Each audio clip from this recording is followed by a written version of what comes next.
دم باش بینرین هجا جستدین دنگ امریکا لواشنطن پایتخت بخیراتنا و دکم دخلک که نو جه برنامه هفت رنگ و گرک نو دناو بخچه چاندو هنرا رنگین بکن.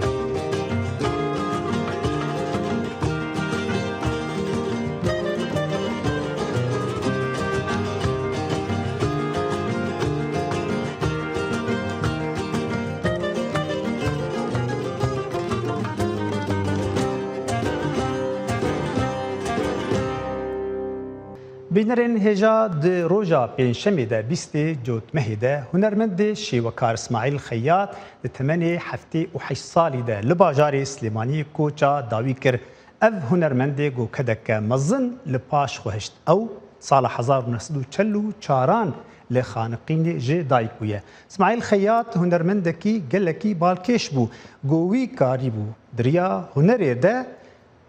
او کشین کردا آزارین کردا هنر خود بین برچاوان وکی دنیجی گلک هنرمند البردستی وی در کتنه اونها جی خمگینی جبو توایی هنرمندا جبو جواتا کردا سرساغی جبو دوستو حوالی وی جبو هنرمندا او مالباتاوی.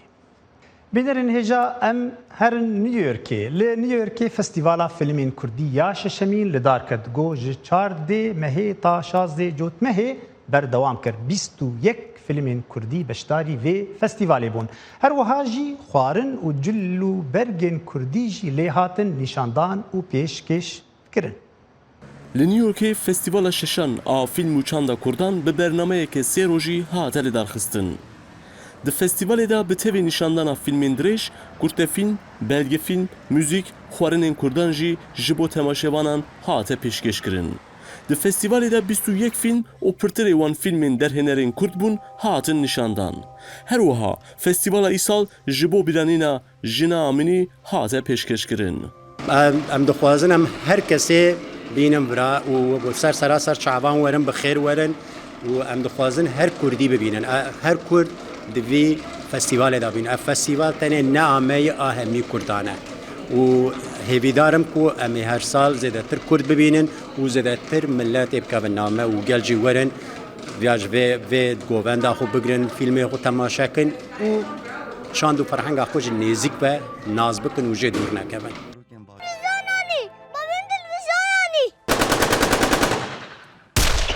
این افلام کارتون دست ببین. ده همان دمیدا هن اکتورین فیلمین کردان جی ایسال بشتاری فستیوالی بون. یک جوان بشتروانان جی جی آبتو بو. آبتو ده فیلم مانو خلیل دا یا بناوی جیران دا رول هندا بو. آبتو به اصل خوبه کرد نینه لیگوت کو او خوبه کردان دبینه. I am so happy to be in New York at the Kurdish Film Festival. از جبو نشاندانا فیلم بناوی جیران هاتمه فستیواله. جبر ویکی از گلک دشادم و از حز دکم بر سوا پرسین هر کسی لور در حق فیلمی بدم. از خواهک بشک جواتا کردان دبینم. از جبو کشاندنا فیلمی چوما کردستانه و من گلک حز جویره کرد. از هیوی دکم کو فیلم لجیهان جعالی هر کسی و ورد دیتن. Presented again and again, and I hope everyone in the world sees it. مفروض عليكم تتعلموا اللغة العربية، أن تشعروا باللغة العربية، أن تحسوا باللغة العربية. زور خوش حالم كليرة مورا لقالوا که زور دورم لولاتي خون بلام هز بشان عزی دکم که همو کرد ببید جوازی لتزی گایکی و هاتوین همو پیکو یک پیامان هی با همو دنیا و به دنیای و فیلم یکی که لباشتین رگه کان بوی بدیهانی بلین که این رابردوی ایمه تبو ایمه لتجانک دادجین. د فستیوالی دا فیلمانو یا بناوی کوبانی جی جاره یکم درکت پیش بر. د فیلمی دا پرستنا کوبانی لهم بردایشی دردکه و پیش. فیلم جالی تماشاوانان و پر هات عجباندن. نتنیج بو تایبتمندیا کوبانی. هر وها جبرگو فیلم به شیوک گلکی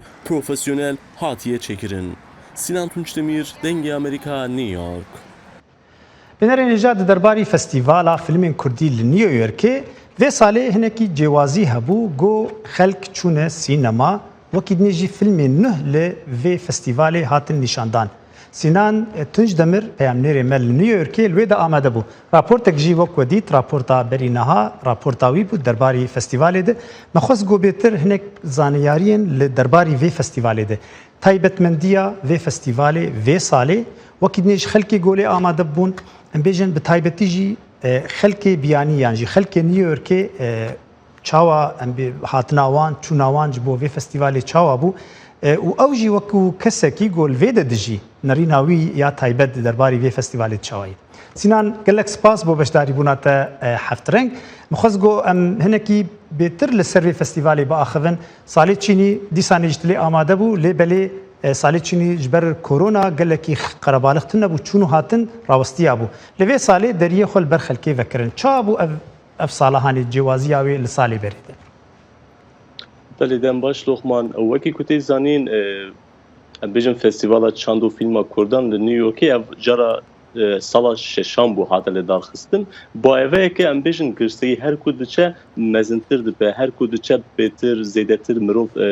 beşdarê vê festîvalê dibin wek tê got ev salên du salên davîda ji ber sedemên koronayê salekî bi avayeke online hate li darxistin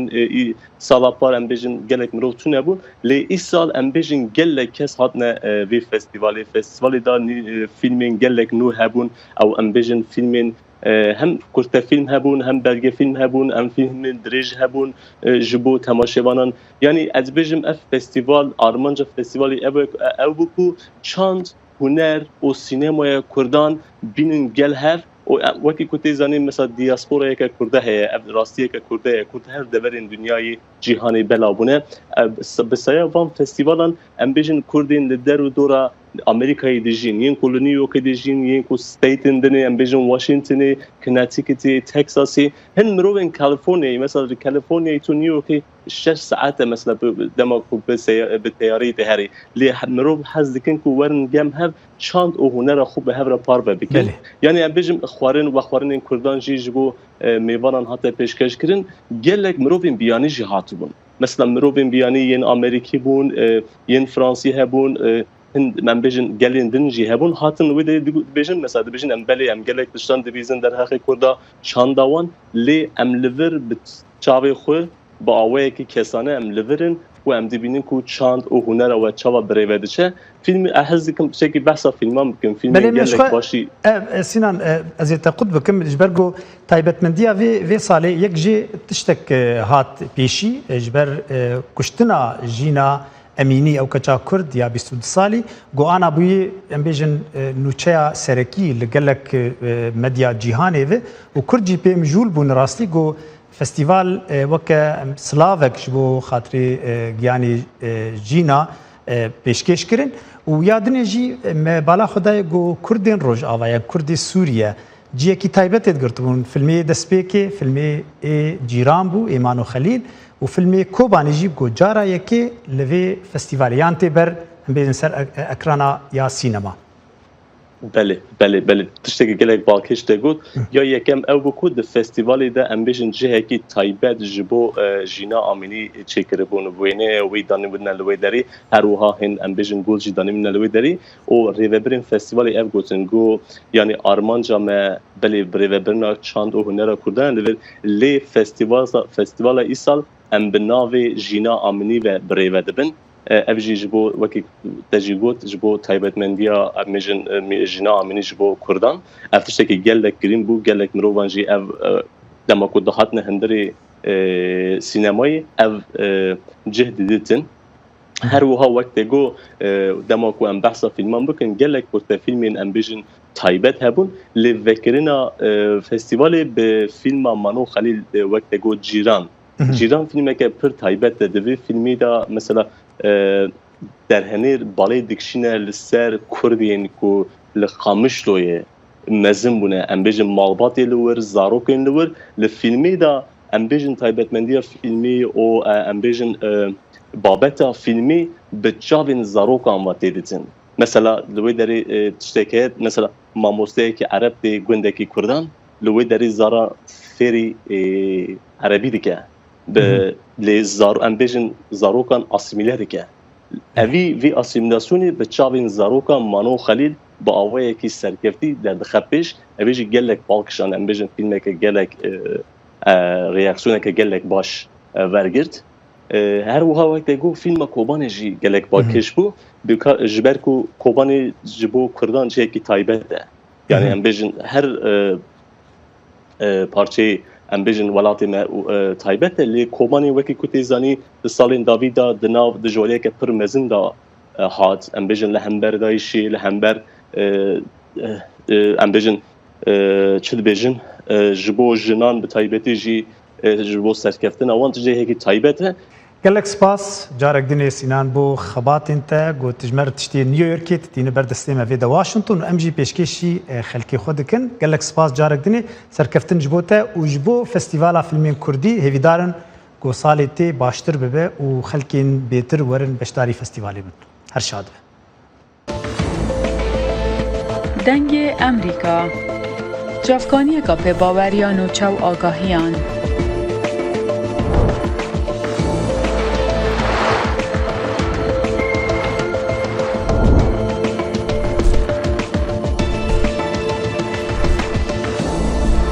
برای مالپر و پلاتفورم میدیا جواکیا دنگ امریکا بالا خوب دن پزانین و نوچین جیهانه بینرین هجا ام بری خوبدن هنرا شیوکاری و سردانا باجار سلیمانی بکن گو چارمین سمپوزیوم یا هنرا شیوکاری لدار کت به آمادابونا جمارک جه هنرمندین کردو یه بیانی به مبستا پاروکرنا و ناسکرنا سربور و شێوازین جودا یێ هونەرمەندان. هونەرمەندانی چەند وڵاتێکی جیاوازن و شاری سلێمانی لە چوارەم سیمپۆزیۆمدا کۆی کردوونەتەوە بە شێوازێکی جیاواز پرۆژەیەکی هونەری پێشکەش دەکەن. دەستپێکی پرۆژە هونەریەکانی ئەم هونەرمەندانە خۆی دەبینێتەوە لە خۆناساندن و ناساندنی ئەو وڵاتانەی لێوەی هاتوون بە مەبەستی کرانەوەی زیاتر و بەهێزکردنی پەیوەندیە هونەریەکانیان. دواتر هەر هونەرمەندێک لە گۆشەیەکی جیاوازەوە دەست دەکات بە کارە هونەریەکانی هەر کەسە و لە بوارەکەی خۆیدا بۆ ئەوەی جێگەپەنجەی خۆی لە سیمپۆزیۆمەکەدا پیشان بدات. یەکێک لە مەهامەکانی بەڵێن کاری هونەری پێکەوە ژیانە دروستکردنی پەیوەندی مرۆڤانەیە. پرۆژەی سیمپۆزیۆمی سلێمانی ڕێک دەخەڵدا کاری بۆ ئەمە کردەوە لەسەر و پەیامە دامەزراوە. ئێمە چۆن بتوانین لە کوردستانەوە پەیوەندی هونەری لەگەڵ شێوەکارانی وڵاتی جیاواز میلەتی جیاواز خاوەن ئادیای جیاواز دروستکەین. کەواتە ئەم کارە هونەریە توانیوێتی ببێتە پرۆژەیەک بۆ دروستکردنی پەیوەندی کللتوری لە نێوان هونەرمەندە شێوەکارەکان کە پێکەوە کارەکەن لامان کاتە ئەکرێت لە داهاتووە ئەو چەند ڕۆژەی کە پێکەوە کارەکەن لە داهاتووە پرۆژە بەیەکەوە دروستکەن پێشەنگا بەیەکەوە دروستکەن هەمووەمانە ئەو سەرەتایەیە کە ئەم پرۆژەیە دروستی کردووە. لە پرۆژەکە جگە لە نیگارکێشان بەشی پێکەرسازیشمانەیە لامان کاتە وەرشۆپێکی سیرامیکیشەیە بەکۆ پرۆژەیەکی ئەتوانم بڵم تەواوکەری هونەریە. فەخەرتاج لە سەڵتەنەتی عومانەوە بۆ یەکەم جارە هاتۆتە شاری سلێمانی دڵخۆشە بەم سیمپۆزیۆمە و کە دەرفەتی داوەتە هونەرمەندانی چەندین وڵات لەم پرۆژەیەشدا کۆی کردوونەتەوە. من ناوم فەخرتاجە لە سەڵتەنەی ئەمانەوە زۆر جێگای خۆشحاڵیە کە بۆ کوردستان بانگ هێشکراوم. ئەمە یەکەمین جارە لە سلێمانی. هەروە زۆر خۆشحاڵم بە دیتنی ئەو هونەرمەندە ناوبانگانەی کە لە سەرانسەری جیهانەوە هاتوون و زۆر دڵخۆشم کە لێرم لەگەڵیان.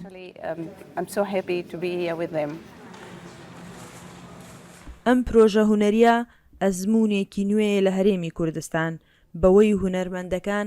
لە شوێنێکی هاوبەشدا بەکردداری کار دەکەن و دواتر کارەکانیان نمایش دەکەن. کۆمەڵێک ئایدیای جیاواز ئێمە لەو دوو سنوورەکانەوە کۆمەڵێک هونەرمەند هاتووە لە ئەوروپاوە لە وڵاتانی عەرەبیەوە ئایدیای جیاواز هەیە بیر و بۆچوونی جیاواز هەیە لەسەر هونەر گەشتە چ ئاستێک ئەمڕۆ باشە ئەم جۆرە سۆمپۆزەوانە چۆنە بە کاری تێدا بکرێ ئەمە ئەو ئەگەیەنە کە ئێمە ئەتوانین بۆ داهاتوو سوود لەو بیرروبۆچوودانە وەربگرین تیان بگەێنین کە ئەمە لە کوردستان ئەتوانین سیمپۆزیۆم ڕێخین. جێ خۆشحاڵی مەمیژۆکو یەکێک لەو پەیکەرسازانەوە و هونەرمەندانە بانگێشت کراوم. من هیوادارم ساڵانە ئەم جۆرە چالاکیانە بکرێت و احتیمامێکی تەواوی پێ بدرێت و سپۆرتێکی باشی بکرێت نەگەهر لە ناو سلێمانی بگرێت لە شارەکانی تری کوردستان و هونەرمەندانی کورد بەشداری لە سمپۆزیۆمە جیهانیەکان بکەن لە دەروی وڵات. ئەم کارە چوارەم سیمپۆزیۆمە لە شاری سلێمانی بەڕێوە دەچێت کە 34 هونەرمەند تیایدا بەشدارن لە دەوڵاتی جیاوازدا لەوانە عێراق، سووریا، بەریتانیا، سوید و ئەڵمانیا و چەند وڵاتێکی تری عەرەبی وە لەلایەن ناوەندی حەوڕەنگەوە ڕێکخراوە. لە کۆتاییشدا پێشەنگایەک بۆ هونەرمەندە بەشداربووەکان دەکرێتەوە. سنوور کەریم، دەنگی ئەمریکا، سلێمانی.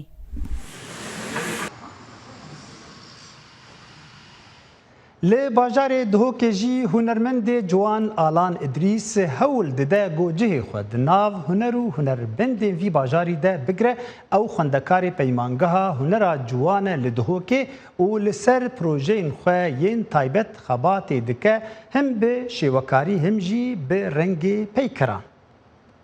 Alan İdrîs xwendkarê qonaxa çwarê Kolîja Hunerên Ciwan lê zanîngeha Dihok e. Her peykersaza û her hunermendê şêwekariye ji zarokiniya xwe yarî teqnêt kirin di nava mala xwe da ew bû yekem pêngava wî berev peykersaziyê biçît. Helbijartina min bo karê peykersazî hez wî hezan wî her biçî katî min şöyle teqnî gelekekî hewşet me hem yaq bîn hem gundî hem bajêrî û berdewamiyan bo karê hunerî jî ki her فترة پیمانگی من پیکر هل بجارت منهجی دیگه ماموستا سده حمید عجل از خود طبیعی بیم اون بردامی ده حتی گشت ما وی آستی بله هل بجارتنا بابتی حتی بگا بیجی از راینا سر پیکریت کم چون که نگشت می آستی مدوید بله اگر خواستنی جه هبت اسیام آدمه که چی بد وید او بینریتید که چی بد وید حجم اول دی دخوازیاویه اگر دیف داخوازیان بو تافکاری داد کم او همی بو راهنانو هم جوانیه که و هم راهنانه که و هم گهورینه که جاست زانم کنه از گشت مکشی آستی دهونر خوی شیوکاری دا حزاوی سر سروشتیه جبر تیکلیا رنگان و مجیلی چکرنا تابلوی پاییزیه دمک پاییزی دا شواز دست بکارد که شواز واقعیه بتری وانا که سروشتی و حزامل بو سروشتی بترش قطابخانه دیت هنری و برانگه دست بکاردیم بتریونی سرکینه صوره زره شینه سروشتی دهمی گاوا دیارن اتورزینه بله و حش رنگ شیند که میگلک بله رنگ عثمانی بله پروژه آلانی درچونه ژیاناویه وکه پیکر زاروکینی تاکو روژا ایرو دیکت پروژه و پیشکشی کلیجا هنرین جوان کرد. پروژه بینه درچونه کلیجه در برین جیانامت که یا جیانه هر جدایی بونه حتی و قناغه دو کسن تو کوالی دا دیارن و هر تکنیکا رنگا پیکری دیار کم کتلا که پیکری دیگل رنگا ده دمش کم دبنا کارکی هنری بله یک جهویین آلانی اوا وکه وفاداری بو ماموستای خو پیکر سازه و غرکری حمید عجیل آستک بلند هنر پیکر سازی دا ده پاشا روژه دا ببینید. سلام بالایی دنگ امریکا دهوک.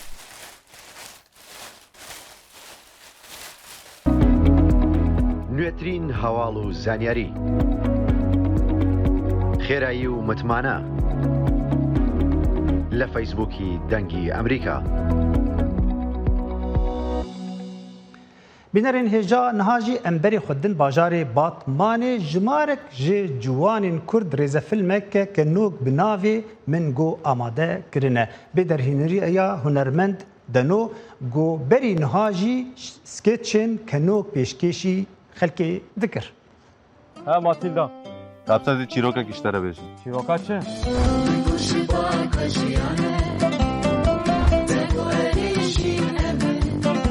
Li bajarê Batmanê ciwanên Kurd bi derfeta xwe dest bi rêzefîlmek nû kirin. Navê rêzefîlmê Mingo ye. Deno xortekî Kurd e ku li ser medya civakî bû fenomen û derhêner û nivîskarê vê projeyê ye. Beriya vê rêzefîlmê jî bi navê îşev rêzefîlmek kişandbûn û li ser medya civakî belav kiribûn. Ji xwe min vîdyoyê biçûk çêtkirin.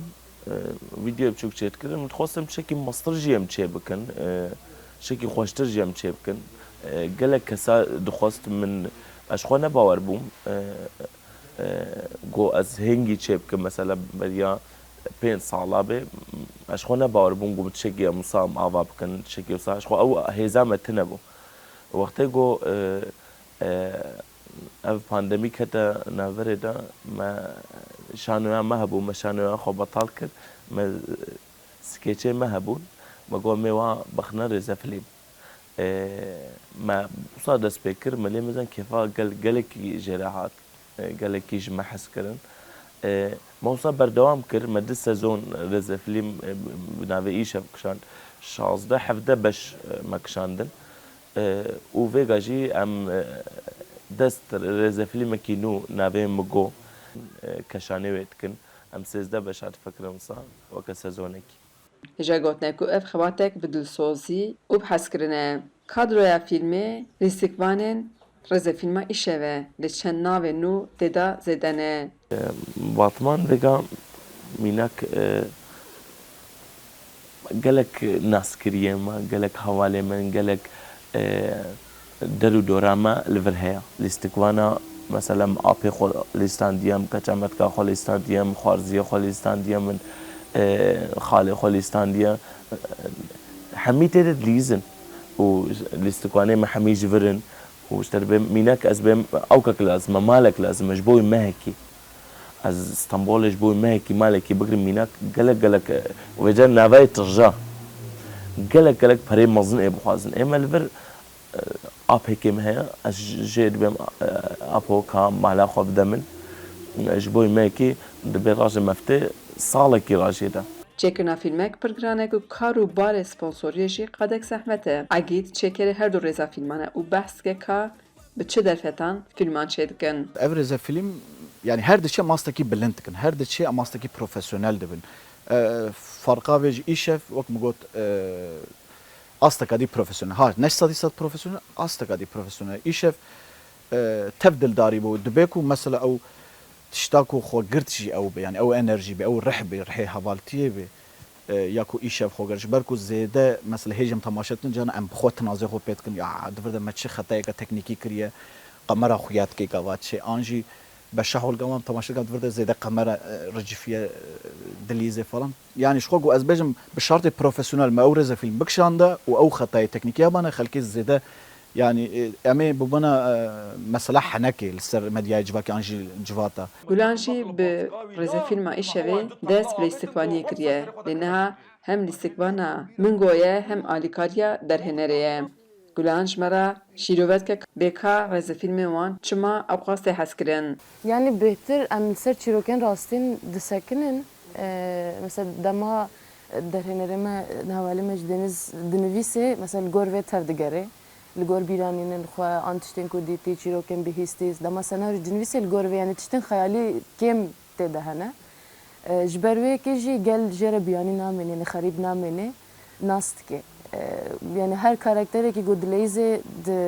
فیلم شرزه فیلم آمده مثلا گل دما تماشات که دبیجان اف کز ازم آن تشتکی منه و چقدر شبمه حتی ناوی کاراکتر مثلا گلک مالا لهف دکن مالا ما بخودجی مثلا او کاراکتر از بیجم یا ایشف ده شوقیا خالم جن خالم رد گوت و یان باقی بیان عدنان مثلا جبروی که گل خودت ده دبینه جبروی حزد که یعنی نه تشتکی بیانی زمانه و جزه زمانه کی روزانه